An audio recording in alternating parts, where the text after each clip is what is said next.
Hi guys, this is Bell Channel 2018 and welcome back to my vlog. Kumakagat ang mga naging pahayag ng kapuso actress na si Heart Evangelista na pinaniwalaang patungkol sa dati niyang glam team.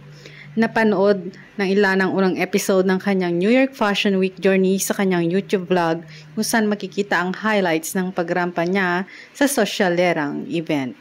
Ibinahagi niya ang ilang lugar na pinuntahan niya roon para sa fittings, pati na ang mga bonggang dress at shoes na nabili niya sa New York at ang mga binisita niyang mga restaurant. Nag-share si Heart sa kanyang fans nang naging usapan nila ng dati niyang talent manager na si Arnold Sebastian Mendoza na naninirahan na ngayon sa Amerika. Ang isa nga sa mga napag-usapan nila ay ang issue about trust at pagkasira ng isang samahan at friendship. Pero wala siyang binabanggit na pangalan sa kanilang tsikahan. Pero base sa naging takbo ng usapan, naniniwala ang mga nakapanood sa vlog ni Heart nang tinutukoy nila ang dating makeup artist ng kapuso na si Justine Soriano at ang dati niyang hairstylist na si Check Aguilar. Ang hugot ni Heart, you cannot trust anybody, only yourself and just a chosen few, especially when they want more. Umagri naman sa kanya si Arnold, you can't be everybody's cup of tea. Kahit na ano pang gawin mo, magtatambling ka, meron pa rin ang ayaw sa'yo. Ano lang, simple na, kung kanino ka nagsimula, kung paano ka nagkaroon ng pangalan, bigyan mo ng ano, diba? Aniya pa niya. Pagpapatuloy ni Heart, if they want to do other clients, wala namang problema. Tell me naman because ako bawal, kayo pwede. Bawal akong mag-react na muling sinang-ayunan ni Arnold sabay sabing bastos talaga. Ang say pa ni Heart na asawa ni Senator Chis Escudero, "Dear, ito na nga yung pinakagrabe sa lahat. Sinabi niya sa akin na kailangan daw ng tatay ng kidney." Ang reaction ni Arnold, grabe dahil nagiging ano kayo, influencer dahil kay Heart. Mga bakla kayo, magre-resign kayo? Kakapal naman ng mga mukha nyo. Pwede mo namang kausapin yung tao, may magagawa ba siya kung gusto niya na siyang iwan. Pero sana namili kayo ng maayos na paraan. Ang bisit na bisit pang sabi ng dating talent manager. Ang say naman ni Heart, true. Pagpapatuloy ni Arnold, dinala niya kayo sa ibang bansa, hindi nyo pa napuntahan.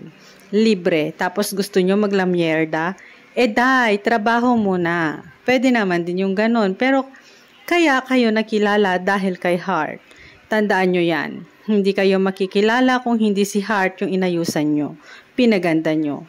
At sa totoo lang, hindi nyo naman kailangan pagandahin ang say pa ng bakla.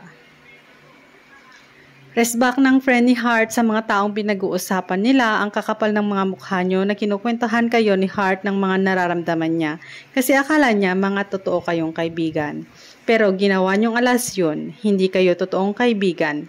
Ang kaibigan, kahit alam mo yung baho pero kapag nag-away kayo, hindi mo ilalabas yun kasi magkaibigan kayo. May dati kayong may pinagsamahan.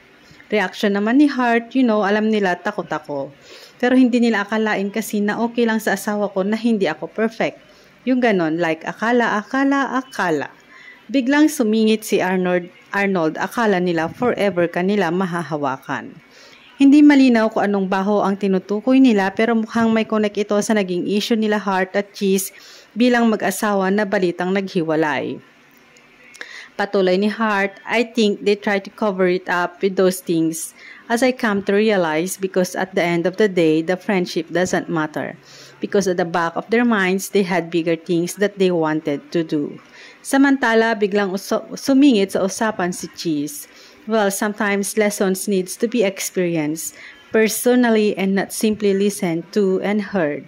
So at the end of the day, I think Heart is coming out of this experience a better person.